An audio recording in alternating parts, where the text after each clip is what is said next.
The Tools panel.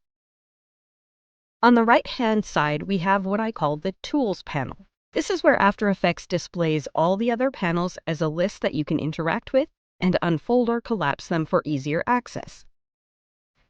After Effects has a lot of tools, but the one we'll probably use the most is the Preview panel. Here we can change the options for how our composition previews will run when we press spacebar, or even change the shortcut for that if we want. Another panel that is quite important is the Effects and Presets panel. Here you'll find a quick access list to all the effects that we also have in our top navigation bar, but the big difference is that we have a search bar for ease of use. To apply any effect to a layer, all we need to do is select the layer and either double-click on the effect we want to apply or drag and drop it onto the layer. There are a lot of amazing effects, and each of them has their own parameters.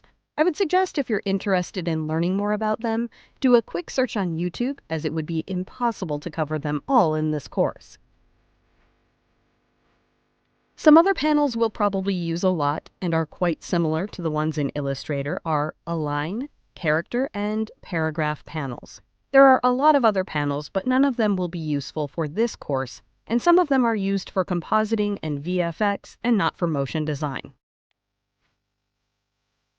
Compositions. Compositions are the equivalent to artboards in Illustrator. The main difference is, and one that we need to consider when working with them, is that we can nest composition inside of other compositions, and we can do this an infinite amount of times.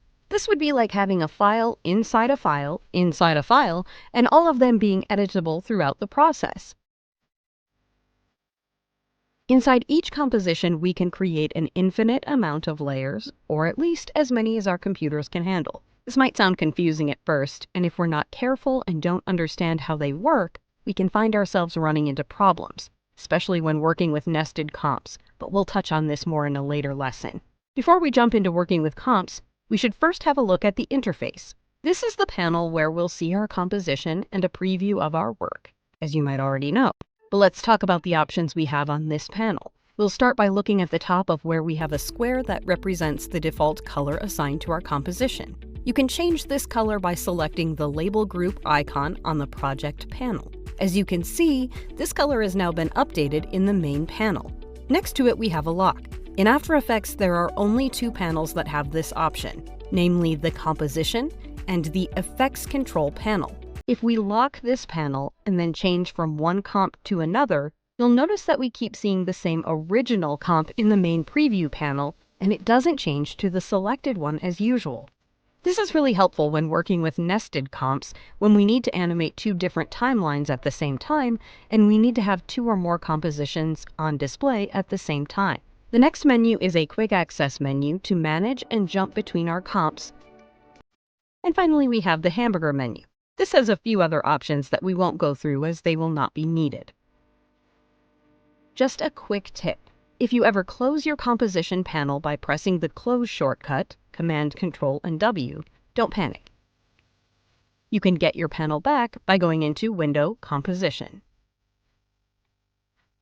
At the bottom, we'll find a few more options, and as there are many of them, I'll try to go through them as quickly as possible. The first one shows and allows us to change the magnification in which we're seeing our composition preview.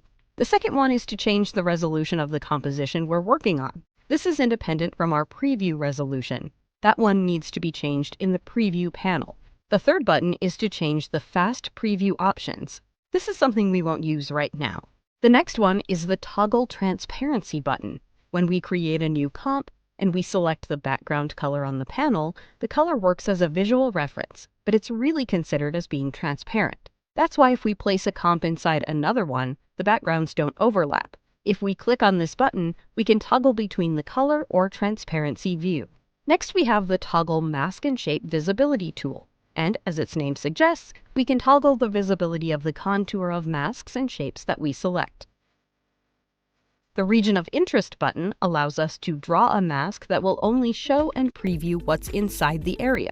We can also use it to crop our comps by creating an area of interest and then going into Composition, Crop Comp to Region of Interest.